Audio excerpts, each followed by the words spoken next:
Hello, hello, hello, everyone. Welcome to Relationship Talk with Sharonda. My name is Sharonda Parker, and I am your host. And today we're going to be talking about some different types of date nights. I had a full weekend. Friday, when I got out from work, I went to the season finale of Live After 5, and they had an awesome band there. I think their name is called After 8 or something like that. But the band was great.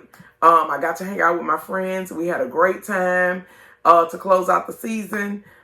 If you have never been to Live After 5 in Baton Rouge, Louisiana, look for the schedule. They host it during the fall and during the spring. It's a free concert. It's always a great time. We thoroughly enjoyed ourselves. So moving on to Saturday. Saturday, Daddy and I had a full day planned with each other, right?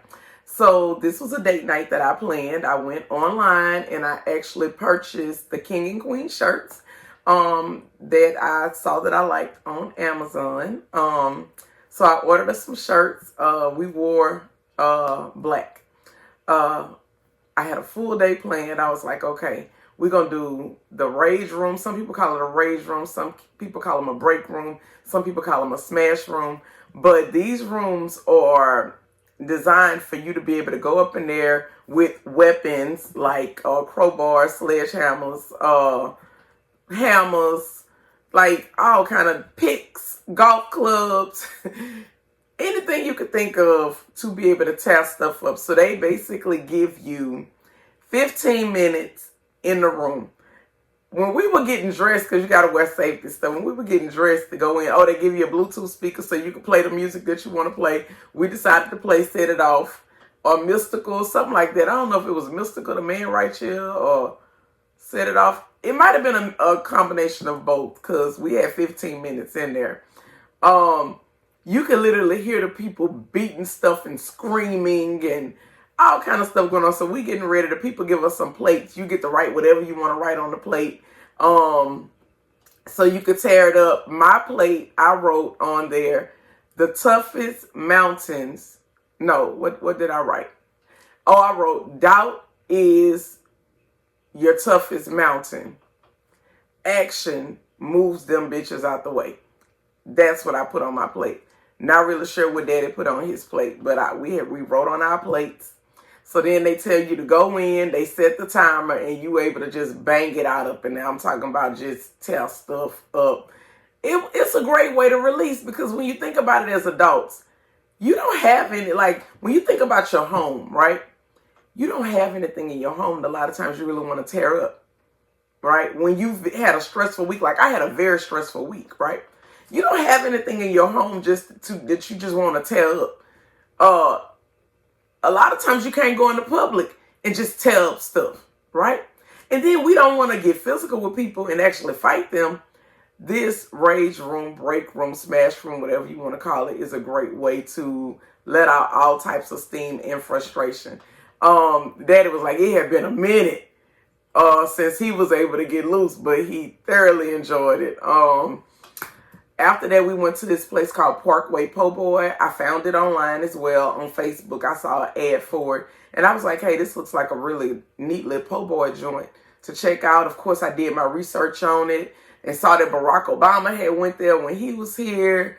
All types of other famous people had visited. It's like a staple in the community. So we went there, and y'all, the po' boys are really, really good. Like really seasoned, really, really good. So we went there, and then the finale to the date was watching the sunset in New Orleans City Park on the LED Swans. Now, of course, when we pulled up, Daddy was looking like, what we about to do? And I'm like, we about to get in these Swans, get in these pedal boats, and we're about to get in the lake, and we're gonna do the pedal boats. And, you know, I have a thing about loving to introduce people to new things. He had done the pedal boats before, but his concern was he was going to be doing all the pedaling. But once we got in the boat and he saw that I was a team player and that I was pedaling too, we were able to ease right into our date night questions. Again, these are dates that I plan.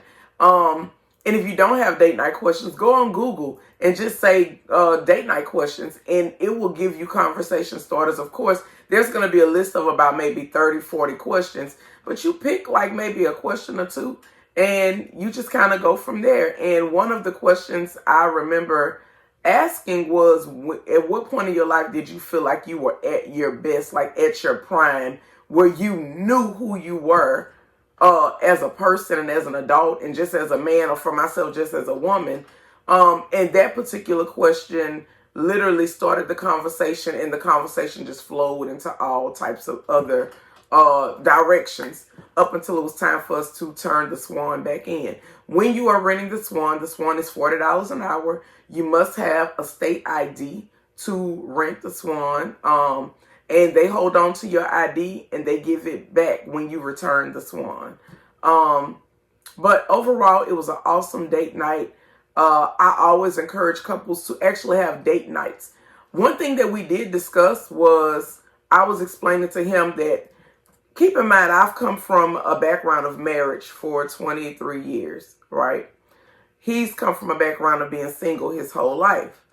When I was in my marriage, we had a weekly date night. So dating can look all types of ways, as long as it's with the two people, it's uninterrupted quality time.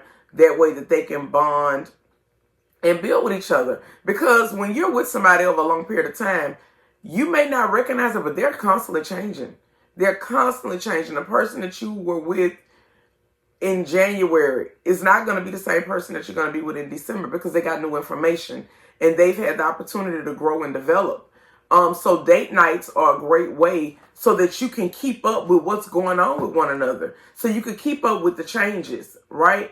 And I was explaining it to him, being that I came out of something so long term, we understood the importance of date night, and we had a weekly date night.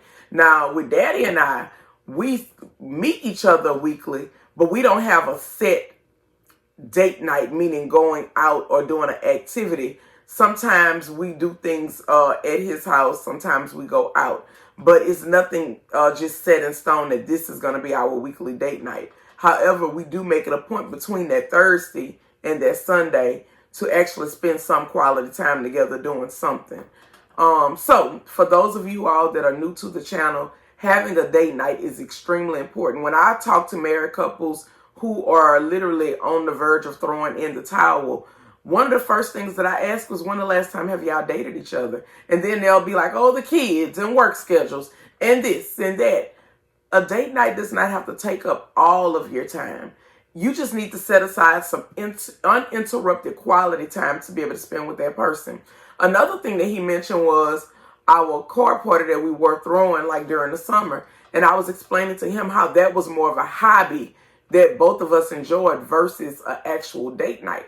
See, a date night is amongst the two people, uninterrupted. And there's nothing wrong with doing a double date every now and then, but your primary dating style should not be including other people, because you can't grow and develop and ask the questions that you need to ask and have the intimate conversations that you need to have when you always have a group around. So I explained to him that us playing cards, that's more of a hobby. And it includes other people. And honestly, it's a great time, but it doesn't constitute as an actual date night, right?